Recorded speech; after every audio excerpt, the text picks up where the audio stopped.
कृपा करो मुझे ऊपरे सुख निधि सहजानंद। गुण तमारा गाववा बुद्धि आपजो सुख कंद। गुण तमारा गाववा बुद्धि आपजो सुख कंद। श्री स्वामिनारायण भगवाननी जय। अक्षर पुरुषोत्तम महाराजनी जय। गुणातीतानंद स्वामी महाराजनी जय। प्रमुख स्वामी महाराजनी जय। प्रगट गुरु हरि महंत स्वामी महाराजनी जय। सूरत अक्षरधाम महोत्सवनी जय।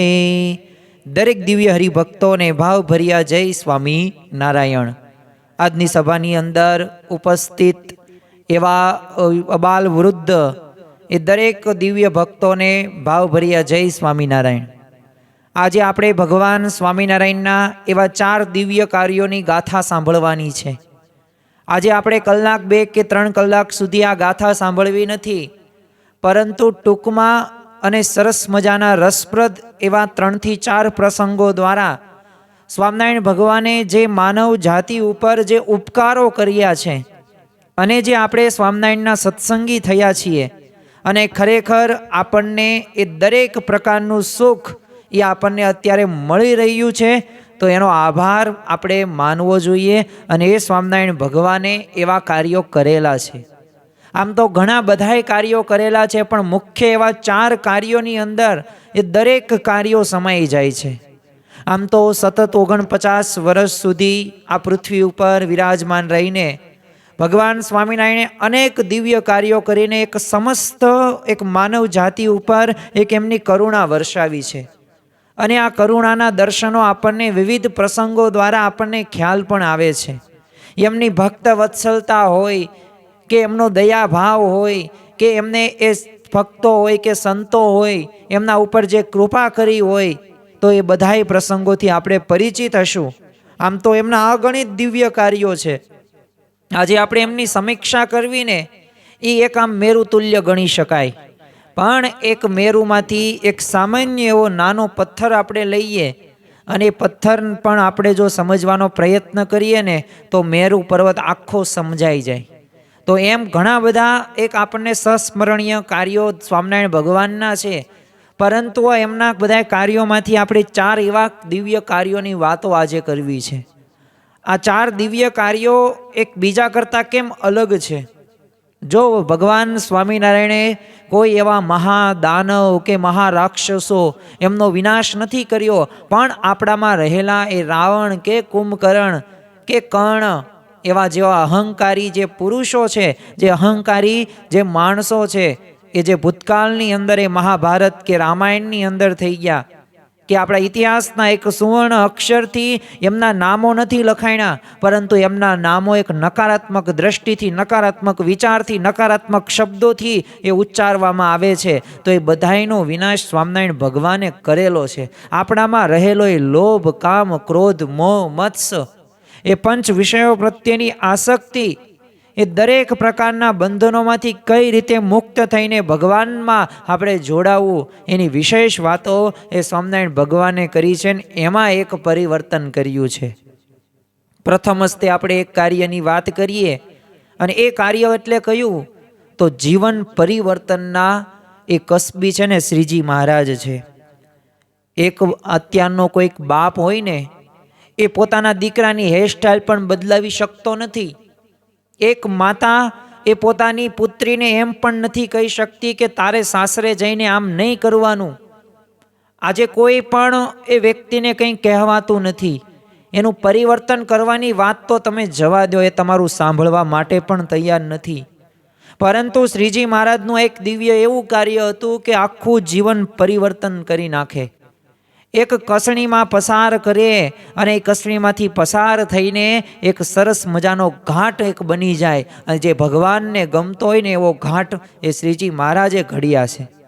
એ તમે જો 18મી સદીની અંદર 1701 થી 1800ની વચ્ચે આ યુગ એક અંધકારમય જ યુગ હતો।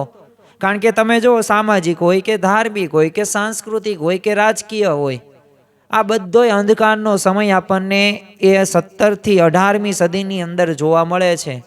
પણ તેજસ્વી સૂર્ય સમા એ ભગવાન સ્વામિનારાયણ અંધકારમાં પણ છે ને અંજવાળા પદ પાથર્યા છે. એ તમે જુઓ કે મધ્ય હોય કે માસ હોય કે મેથુનથી આસક્ત સમાજને એમને એક આધ્યાત્મિક મૂલ્યોની એક અલંકૃત કર્યા છે. એમને વ્યસનો રહિત કઈ રીતે જીવન જીવવું જોઈએ. તમે જુઓ કે નીલકંઠ વર્ણિનો પ્રસંગ તમે એક સાંભળ્યો હશે કે જ્યારે 11 વર્ષની ઉંમરે ઘનશ્યામ પ્રભુ જ્યારે ગૃહ ત્યાગ કરે છે અને તેઓ અંદાજિત 7-7.5 વર્ષ જેવો તેઓએ કલ્યાણકારી વન વિચરણ કરેલું છે. ત્યારબાદ એ લોજની અંદર એમની યાત્રા એ પૂરી થાય છે અને મુક્તાનંદ સ્વામીએ એ 5 અનાદિ તત્વનો એ જવાબ આપે છે અને ત્યાં સ્થાયી થવાનું નક્કી કરે છે. પરંતુ નીલકંઠ વર્ણીએ પ્રથમ જ તે સુધારો શું કરાવ્યો કે આ ભાઈઓ અને બહેનોની જે સભા રહીને સ્ત્રી પુરુષે મર્યાદા સચવાતી નથી. આમાં તો એ બધાય વિચારો એવા આવે, આમાં તો અમુકનું બીજું થાય એટલે અલગ અલગ કરો વ્યવસ્થા. અને જો અલગ અલગ વ્યવસ્થા કરવામાં આવી, તમે જો એ લોજની અંદર એક ગોખલો હતો તો કહ્યું કે આ છિદ્ર શેનું છે? ત્યારે કહ્યું કે અહીંથી કોઈક સ્ત્રી એ પોતાના ચૂલાની જે આગ હોય ને એ આગ અહીંયા આપે અને પછી આ ચૂલો જગે, એટલે આ છિદ્ર કરેલું છે. ત્યારે નીલકંઠ વર્ણીએ કીધું કે આ દિવાલમાં છિદ્ર નથી, આ ધર્મમાં છિદ્ર છે, આને બુરાવો. અને ત્યારે બુરાવવામાં આવ્યું. તો આવા તો ઘણા બધા પરિવર્તનો એમને કરેલા છે. અને ખરેખર વિષય હોય કે વ્યસન હોય કે વહેમ હોય કે અંધશ્રદ્ધા હોય, આ જો એ સમયની અંદર આખો ઘેરાયેલો સમાજ હતો તો એમાંથી મુક્ત સ્વામિનારાયણ ભગવાને કરેલા છે.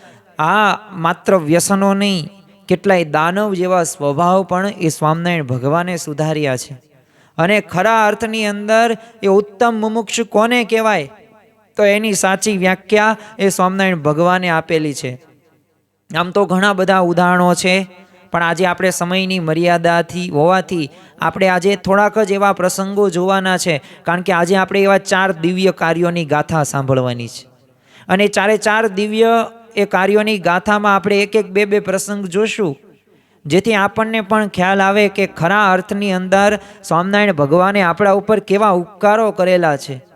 તમે જો એક ઉદાહરણ આપણે લઈએ કે કેવું જીવન પરિવર્તન કરેલું છે અને કેવા વ્યક્તિનું જીવન પરિવર્તન કર્યું છે, તો જોબન પગીનું નામ આપણે સૌ કોઈએ સાંભળ્યું હશે.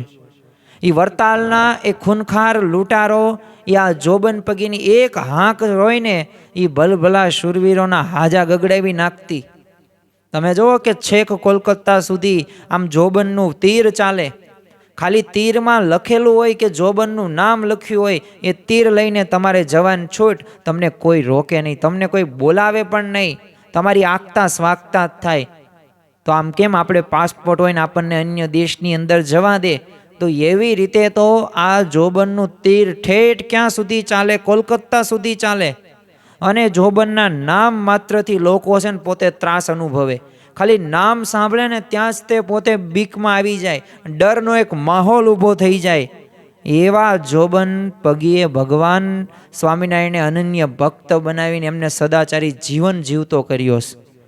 જે હાથમાં તમે લોહી તરસ્યા શસ્ત્રો હતા ને એ હાથમાં ભગવાન સ્વામિનારાયણે માળા આપી અને એમના હાથ શોભાવ્યા માળાથી. અરે ચોરી અને લૂંટફાટમાં એ આખું આમ વેડફતું જીવન હતું ને, એ આ જોબન પગીનું જીવન એ સ્વામિનારાયણ ભગવાને સત્સંગી એવો જીવ કરી નાખ્યો અને ભજન ભક્તિ અને સેવામાં તે વ્યતીત થવા લાગ્યું. અને પાછું કેવું જીવન પરિવર્તન કર્યું સ્વામિનારાયણ ભગવાને. તો આપણે એમનો એક પ્રસંગ જોઈએ. નિયમ ધર્મની કેટલી દ્રઢતા. તો એકવાર છે ને જોબનને આમ કામ પ્રસંગે પેટલા જ જવાનું થયેલું અને અણધાર્યું ત્યાં રોકાવાનું થયું, કામકાજ વધુ હતું. અને હવે પ્રશ્ન ક્યાં કે પોતાની જે નિત્ય પૂજા હતા એ લાવ્યા નહોતા. એમને એમ કે એક દિવસમાં કામ પતી જશે, હું રાત્રે આવતો રહીશ પાછો. એટલે એમને નિત્ય પૂજા લાવવાની એ ભૂલી ગયા અને એમને લાગ્યું કે જરૂર નથી. અને પાછો નિયમ પાછો કેવો કે પૂજા કર્યા સિવાય તો અન્ન જળ પણ ન લેવાય. તો આવો તો આ જોબન પગીનો દ્રઢ નિયમ હતો. એટલે બીજા જ દિવસે બધાયના આગ્રહ વચ્ચે પણ જોબને તોય તે અન્ન જળ ન લીધું તો ન જ લીધું. જો ટેક ન મેલે રે મરદ જરા જગમાહી. અને આપણે તો મામાન ઘર ગયા હોય, સાસુ માન સસરા આપણને કંઈક થોડીક ભી કરે તો તરત આપણે ખાઈ લઈએ. અરે સાથે મિત્રો હોય ને તો એ વ્યસન કંઈક કરે ને તો આપણે કંઈ વાંધો નહીં, હવે ચાલે એવું ક્યાં? ભગવાન તો અધમ ઉદાહરણ છે. પાછું આપણે કીર્તન તે યાદ રાખ્યો હોય, અધમ ઉદાહરણ અવિનાશી તારા. તો હવે અધમ ઉદાહરણ છે, એ તો થોડીક ભૂલું કરે તો ભગવાન એવું તો લેટ ગો કરે, જવા દે. આવી મોડી વાતો કરીને આપણે નિયમનો ભંગ કરીએ. પણ જો આ જોબન પગીએ નિયમનો ભંગ ન કર્યો, પાછું યોગાનું યોગે એ જ દિવસે જોબનને વધુ કામ માટે બોચાસણ જવાનું થયું.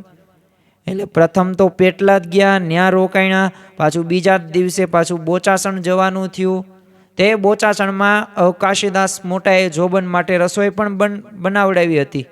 પણ જોગવન તો મક્કમ હતા કે મારે તો જો નિયમ છે એટલે અન્ન જળ નહીં લઉં એટલે નહીં જ લઉં. હવે ત્યાંથી જોબનને આનંદ આવવાનું થયું. અને આ હતો એમનો ત્રીજો દિવસ.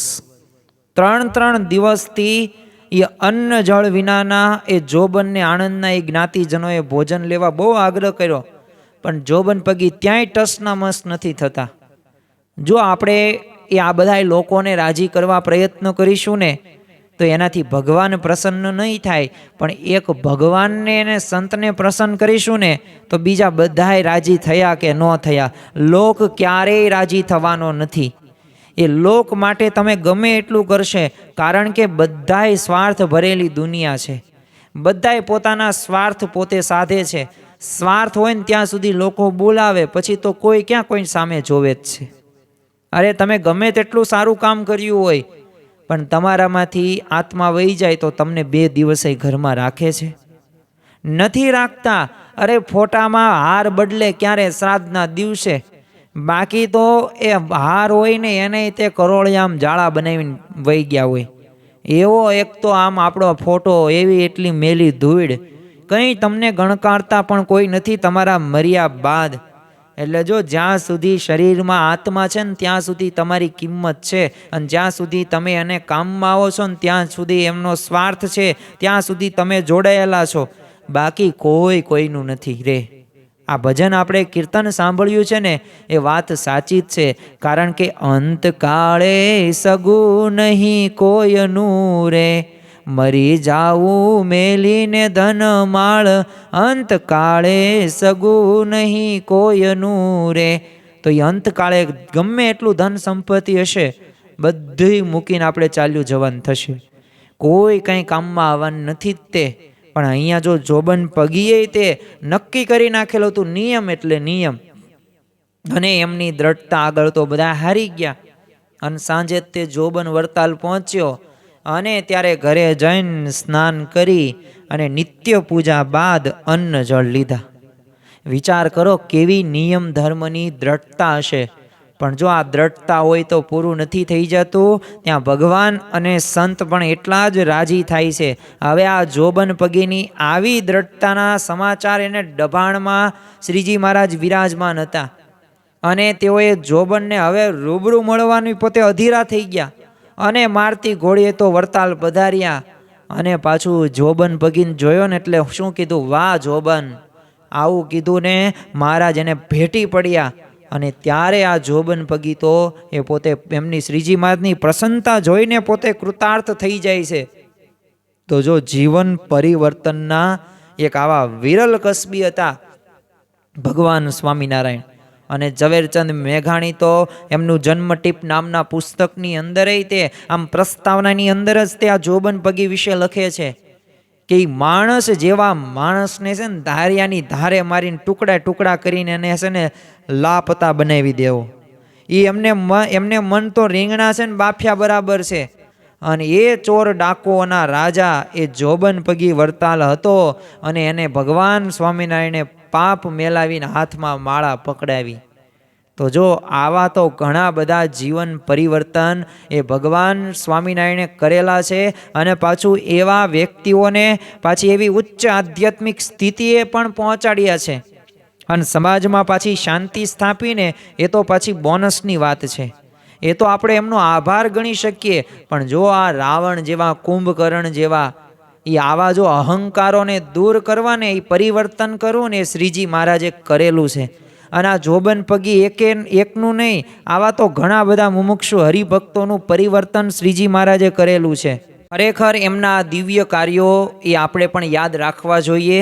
અને આપણું પણ જો અત્યારે પરિવર્તન થઈ રહ્યું છે ધીમે ધીમે, એ નિર્વ્યસની જીવન હોય, એક સદાચાર યુક્ત આપણે જીવન અત્યારે જીવી રહ્યા છીએ, તો આપણે થેન્ક્સ ટુ લોર્ડ સ્વામિનારાયણ, એ ભગવાનનો આપણે આભાર માનવો જોઈએ કે તમે મળ્યા ને ત્યારે અમે અમારું આવું જીવન જીવીએ છીએ, તમારામાંથી અમે શીખ્યા છીએ, તમારા પ્રસંગો સાંભળીને અમે મોટા થયા છીએ, અને સંસ્કારયુક્ત એ અમે તો થયા પણ અમારા સંતાનોને પણ અમે કરીએ છીએ. એટલે આભાર આપણે સ્વામિનારાયણ ભગવાનનો માનવો જોઈએ, કારણ કે એમને આ જીવન પરિવર્તન એ કરેલા છે અને આપણે અત્યારે થયા પણ છીએ. બીજું એમનું એક દિવ્ય કાર્ય વિશે વાત કરીએ, જે ઘણા ઓછાને ખબર હોય છે, અને જે હતું કુરિવાજોને પણ એ સમાપ્ત શ્રીજી મહારાજે કરેલું છે. કારણ કે જો જ્યારે ધર્મમાં જ્યારે જડતા પ્રવેશે ને, ત્યારે ધર્મના નામે છે ને કુરિવાજોનું એક વિષયમય ચક્ર ઊભું થાય છે, અને અસંખ્ય નિર્દોષ લોકો એમાં હોમાય છે. 18મી સદીમાં તે કુરિવાજોનો એવા જ તે વિસ્મય ચક્રમાંથી એ સમાજને ઉગારવાનું જો વિરલ કાર્ય એ કર્યું હતું. કોને? ભગવાન સ્વામિનારાયણે. આપણે 2-3 રિવાજની વાતો કરીએ, આમ તો ઘણા બધા કુરિવાજો હતા. એક કુરિવાજ કેવો હતો? સતી પ્રથા. હવે આ સતી પ્રથા કેવો કુરિવાજ હતો? તો મૃત પતિની છે ને ચિતામાં પત્નીને બાળીને મૂકવાની આ અમાનુષી પ્રથા સામે ભગવાન સ્વામિનારાયણે ત્યારે છે ને બળવો પોકાર્યો હતો. અને બળજબરી કે પાછી ધાપ ધમકીથી નહીં, જો ઘરની અંદર તમારે સભ્યોને તમે આમ પ્રેમથી પણ સમજાવી શકો ને ધાક ધમકીથી પણ સમજાવી શકો, પણ તમે અનુભવ કર્યો હશે કે ધાક ધમકીથી જ્યારે પણ સમજાવવા ગયા હશો ને ત્યારે ક્રોધ સિવાય, અંદરો અંદર ઝઘડા સિવાય કાંઈ તમે નહીં ભાળ્યું હોય. અને પ્રેમથી, કરુણાથી, દયા ભાવથી એ કર્યું હશે ને તો એનાથી તમને લાભ જ થતો જોવા મળશે, અને એમાં તમારા બાળકો સુધરી પણ ગયા હશે. એટલે આ સ્વામિનારાયણ ભગવાને પોતે પ્રેમપૂર્વક સમજાવટને પાછું તર્કયુક્ત દલીલો કરેલી છે. એટલે આ એમને એક વિશેષતા ગણી શકાય, કારણ કે એમને એવી રીતે કાંઈ કોઈને મારીને કે કોઈકને અપમાનિત કરીને કે એવા વિચિત્ર શબ્દો કહીને એ સમજાવ્યા નથી. સારી રીતે એક સાચા હૃદયના ભાવથી એમને સમજાવવાનું કાર્ય કરેલું છે. અને આ પ્રથા વિરુદ્ધ એમને ધાર્મિક પ્રમાણોને પાછો ટેકો આપીને પ્રજામત જગાડ્યો છે. જે જ્ઞાતિઓમાં વિધવા સ્ત્રીને સતી કરવાનો રિવાજ હતો ને, એ જ્ઞાતિઓમાં સત્સંગ કરાવીને એમને એ અમાનવીય પ્રથાને બંધ કરાવી, અને પછી એમને એક સતીની નવી વ્યાખ્યા કરીને શું કીધું કે સત એટલે ભગવાન, અને એમનામાં વૃત્તિ જોડે એનું નામ સતી. અને એટલું જ નહીં, એમને સતી ગીતા જેવા ગ્રંથોય રચાવ્યા છે, અને વિધવાઓને જે શબ્દ રાંડને બદલે છે ને એ સાંખ્યયોગી જેવું બિરુદ આપીને એમનું ગૌરવ પણ વધાર્યું છે. એટલે ખરેખર આમ હળદૂત થતી એ વિધવાઓને ભક્તિના માર્ગે વાળવી અને એમને આદર્શ નારીનું ગૌરવ જો અપાવ્યું હોય ને, તો એ ભગવાન સ્વામિનારાયણનો આપણે આભાર માનવો જોઈએ. હવે એમણે તો કીધું કે સ્ત્રીએ સતી થવું ને આત્મહત્યા કરવા જેવું જ તે પાપ છે, અને સ્ત્રીને સતી થવાની ફરજ પાડવીને એ સ્ત્રી હત્યા કરવા બરાબર જ છે. માટે સ્ત્રીઓએ તો પોતાના ધણી મરી જાય ને તો કાંઈ નાસીપાસ નથી થવાનું, એ પરમેશ્વરને પતિ ભાવે સેવવાના છે ને એક પરમેશ્વરને વિશે પતિવ્રતાની દ્રઢ ટેક રાખવાની છે, અને પોતાના ભાઈ કે પુત્ર કે પિતા કે સસરાની આજ્ઞામાં રહીને છે ને ભગવાનનું ભજન કરવાનું છે. અને આ દુર્લભ એવો આ મનુષ્ય દેહ મળ્યો છે તો ત્યારે મોક્ષનું સાધન સિદ્ધ કરી લેવાનું છે. આવી વાતો શ્રીજી મહારાજે કરેલી છે. બીજો આપણે એક કુરિવાજ જોઈએ તો એ છે નવજાત બાળકીને હત્યા કરવાનો એ કુરિવાજ. આમ તો દહેજ પ્રથાને કારણે દીકરી છે ને સાપનો ભારો ગણાતી, એટલે દીકરી જન્મે ને એટલે એને અપશુકન ગણે, અને એ જન્મે ને સાથે જ પાછા દૂધના પાત્રમાં એને ડૂબાડી મારે અને મારી નાખવાના. આવું પાછું શું માને કે આ તો પુણ્ય છે, આપણે એવી રીતે કરીએ ને તો આપણને પુણ્ય પ્રાપ્ત થાય. તો ભગવાન સ્વામિનારાયણે બાળકીને દૂધ પીતી કરવાની એ પ્રથાને પાછું મહાન પાપ ગણાઈ નાખ્યું.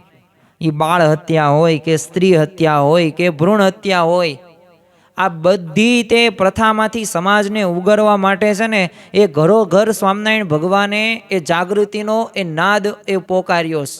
એ દહેજ વિનાના લગ્નોની પ્રથા શરૂ કરી છે, અને પાછું વચન પણ બધાને શું આપ્યું કે તમારી દીકરીઓ માટે છે ને સંસ્કારી વ્યસનમુક્ત યુવાનો અમે તૈયાર કરીશું, તેમની દરેક જવાબદારી અમારે શીર લઈશું, પરંતુ આ તમારી નવજાત દીકરીઓને દૂધ પીતી કરીને મારી નાખવાનું તમે બંધ કરો. અને એટલું જ નહીં, પાછો અંગ્રેજ અધિકારી હતા કર્નલ વોકર, ઘણા બધા એવું પણ કહે છે કે શ્રીજી મહારાજ જો પૂર્ણ પુરુષોત્તમને આટલા બધા ઐશ્વર્યવાળા ચમત્કારો કરતા હતા તો પછી ભારતમાં એ અંગ્રેજો રહ્યા તો એને પોતે ના તગડી રખાઈને આટલા બધા વર્ષો સુધી અંગ્રેજોએ કેમ રાજ્ય કર્યું? તો એને બગાડવાનું કામ કરાઈને. જો યાદ રાખવું કે દરેક અવતારનું કંઈક મુખ્ય પ્રયોજન હોય છે, એ પ્રયોજન પ્રમાણે પોતે કર્મ કરતા હોય છે. કર્મનો એક સિદ્ધાંત છે અને એ કર્મના સિદ્ધાંત પ્રમાણે ભગવાન ક્યારેય કર્મનો સિદ્ધાંતમાં ખલેલ પહોંચાડતા નથી. હા, તમે સંતને, સત્પુરુષને એ મન કર્મ વચને સેવો ને એમને તમે રાજી કરો તો તમારું એ ગમે તેવું કુકર્મ હોય ને ભૂંડું પ્રારબ્ધ હોય ને એ રૂડું થઈ જાય. અને એ બધાને થયેલા છે. ત્યારે એ સમયની અંદર એવા ઘણા બધા સંતો ભક્તોના જીવનની અંદરથી આપણને જોવા મળે છે. આ અંગ્રેજ અધિકારી કર્નલ વોકર હતો, તેને પત્ર લખ્યો અને આ દૂધ પીતીનો રિવાજ બંધ કરાવતો કાયદો પણ ત્યારે પસાર કરવામાં આવ્યો. અને ત્યારે અસંખ્ય બાળકીઓનું જીવન પણ સ્વામિનારાયણ ભગવાને બચાવ્યું હતું. તો વિચાર તો કરો કે આવી એક કરુણા મૂર્તિ એ ભગવાન સ્વામિનારાયણ હતા. ભગવાન સ્વામિનારાયણ આ પૃથ્વી ઉપર આવ્યા તો એમને એક શુદ્ધ સંપ્રદાય, એક એકાંતિક ધર્મના 4 અંગો, એ ધર્મ, જ્ઞાન, ભક્તિ અને વૈરાગ્યનું એ ધર્મનું સ્થાપન કર્યું છે. અને બ્રહ્મરૂપ થઈને પરબ્રહ્મની ભક્તિ થઈ શકે એ એમનો મુખ્ય સિદ્ધાંત હતો અને એ એમનો મુખ્ય મુદ્દો હતો. એટલે જ તે તમે જુઓ કે એમનો જન્મ થયો ઉત્તર પ્રદેશની અંદર છપૈયાની અંદર, અને એમને કર્મભૂમિ બનાવી ગુજરાતને. એમને કલ્યાણકારી વન વિચરણ કર્યું, પણ એમાં 5 અનાદિ તત્વોનો પ્રશ્નનો જવાબ બધી જગ્યાએ પૂછતા હતા, પણ એમને યથાર્થ જવાબ લોજની અંદર મળ્યો, સદગુરુ મુક્તાનંદ સ્વામી આપ્યો. ત્યારે ઉદ્ધવ સંપ્રદાયના સ્થાપક એવા રામાનંદ સ્વામી ત્યારે કચ્છની અંદર વિચરણ કરવા માટે ગયેલા હતા, અને એમના જ તે એક શિષ્ય મુક્તાનંદ સ્વામી, જે મહારાજ કરતાં એ 21 થી 22 વર્ષ મોટા હતા. આમ તો ખરેખર એ મુક્તાનંદ સ્વામીએ જવાબ આપ્યો અને ત્યાં સ્થાયી થવાનો એ નિર્ણય એમને લીધો. એટલે ગુજરાતને એમને કર્મભૂમિ બનાવી છે. એટલે જો ગઢડાની અંદર 26 વર્ષ મહારાજ રહે છે. ખરેખર તો એ કારિયાણી હોય કે સારંગપુર હોય કે લોયા હોય કે વડતાલ હોય કે અમદાવાદ હોય કે ગઢડા હોય, આ દરેક જગ્યાએ શ્રીજી મહારાજ પોતે કંઈક ને કંઈક ઉત્સવ સમયાઓ કરેલા છે. અને મંદિરોનું એમને નિર્માણ પણ કરેલું છે અને એક શુદ્ધ સંપ્રદાય પણ એ આપણે સમક્ષ સમાજને આપ્યો છે. ત્રીજું એમનું એક દિવ્ય કાર્યોની અંદર આવે છે અને એ છે સદાચારના પરિપોષક શ્રીજી મહારાજ.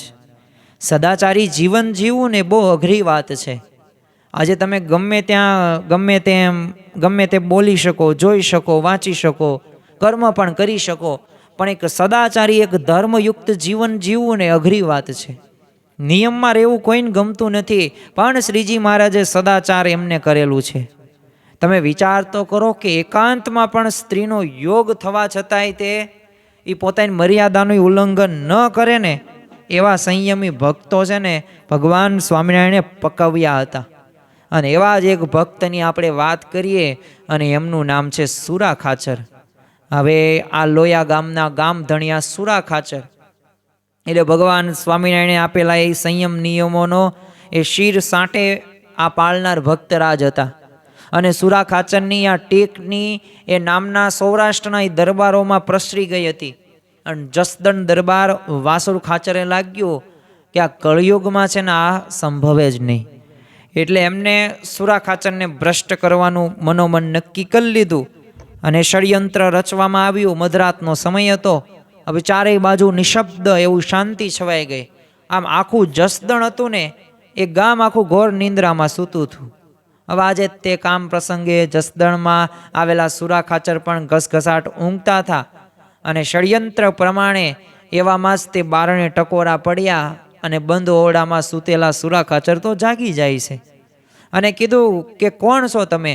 ત્યારે પડકાર એમને સામે જવાબમાં સ્ત્રીનો અવાજ સાંભળવા મળ્યો કે અમે આ ઘરમાં રહીએ છીએ અને દીકરાને તાવ આવ્યો છે તો દવાની જરૂર પડી છે, એટલે તમે બારણું ખોલો.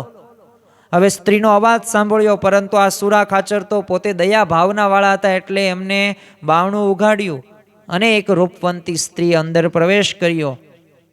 દીવાના આછા ઉજાસમાં એ પલભરમાં જ તે સુરા ખાચર તો પામી ગયા કે આ સ્ત્રી રહીને આ મને ભ્રષ્ટ કરવા આવેલી છે.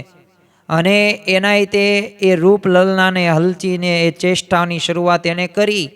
અને તરત ત્યાં યુવાન સુરા ખાચરે મ્યાનમાંથી તલવાર કાઢીને સિંહ ગર્જના કરતા કીધું કે જો ત્યાંને ત્યાં ઊભી રહેજે, સહેજ પણ નજીક આવવાનો તું પ્રયાસ કર્યો છે ને તો તારું માથું રહ્યું ને ધડ પરથી હું જુદું કરી નાખીશ.